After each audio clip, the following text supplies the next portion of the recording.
जंगल का शैतान यह डरावनी कहानी है। एक ऐसी शहरी लड़की के बारे में है जो शहर से दूर एक गांव में अपने छोटे घर में समय बिताती है, जहां उसका सामना एक भयानक चीज से हो जाता है। मेरा नाम मेगडा है और मैं 26 साल की हूँ। मैं शहर में एक ऑफिस में काम करती हूँ। छुट्टियों में मुझे शहर की भीड़-भाड़ से दूर किसी गांव में समय बिताना बहुत पसंद है। एक छोटे से गांव में मेरा घर एक छोटी झोपड़ी है जो कि जंगल के बिल्कुल किनारे पर बसा हुआ है। पर एक हादसे के बाद मैंने उस गांव में जाना छोड़ दिया। मैं काम से बहुत थक गई थी। मुझे आराम की सख्त जरूरत थी, इसलिए मैंने शहर से बाहर जाने की सोची। मैं अपने घर गई, अपना सामान पैक किया और अपनी कार से गांव की तरफ निकल गई।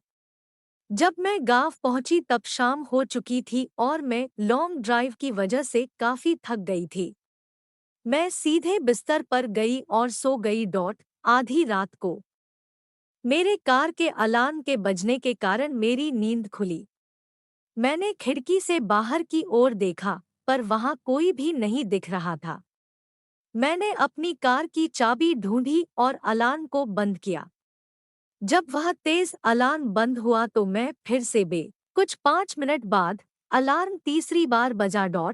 एक या दो बार तो फिर भी चलता है, पर बार बार। अब मैं जानना चाहती थी कि क्या हो रहा है।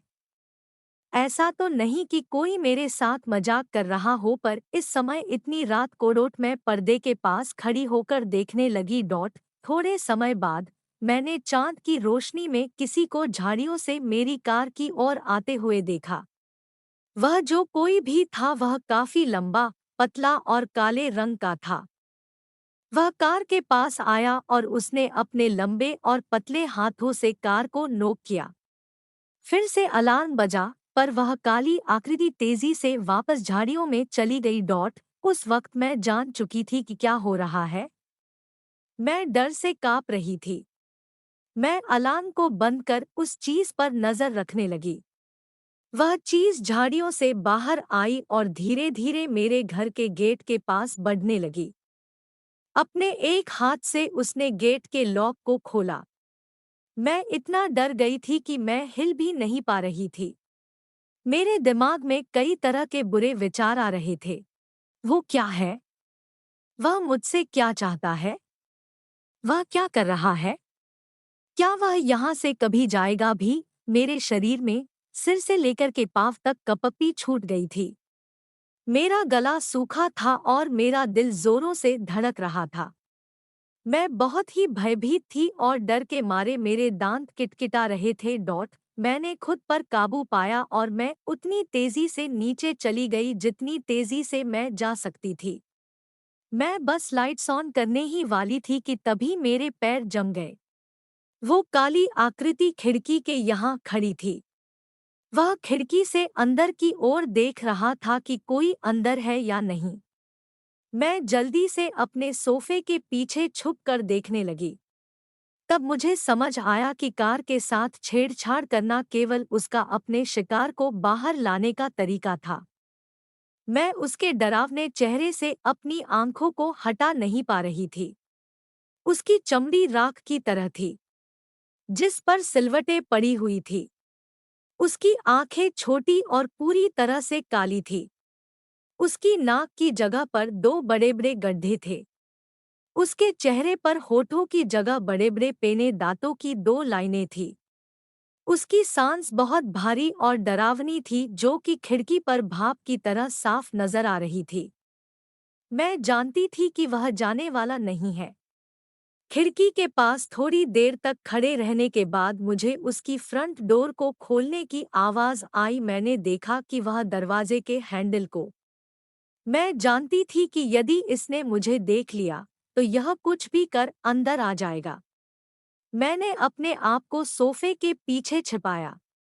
मैं सोफे की परछाइयों में छिपना चाहती थी और बिल्कुल भी आवाज नहीं करना चाहती थी। मेरी आंखों से आंसू बह रहे थे।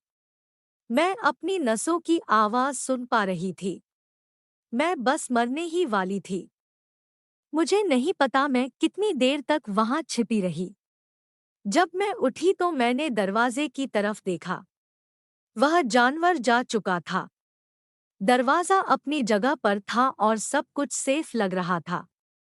मैं सीढ़ियों से ऊपर की तरफ गई और मैंने खिड़की से बाहर की ओर देखा। बाहर रोशनी थी, वहां पर किसी भी तरह का कोई खतरा नहीं था। मैंने इस मौके का फायदा उठाया और अपनी चाबियां उठा ली। मैंने अपना सामान भी नहीं लिया। मैं कार की तरफ भागी। मैं कार में गई और दरवाजे को बंद कर जितनी तेजी से हो सके उस गांव से बाहर निकल गई। मैं तब तक गाड़ी चलाती रही जब तक मैं अपने शहर ना पहुंच गई। जब मैं अपने अपार्टमेंट में पहुंची तो मैंने रेडियो ऑन किया और मैं एक न्यूज़ सुनने लगी। अनाउंसर ने कहा कि गांव से 2 लड़कियों की लाशें मिल गई है। उनका शरीर बुरी तरह से कटा फटा पड़ा हुआ दलदल में पड़ा था। मुझे मालूम है कि जो वो जानवर चाहता था वह उसे मिल गया।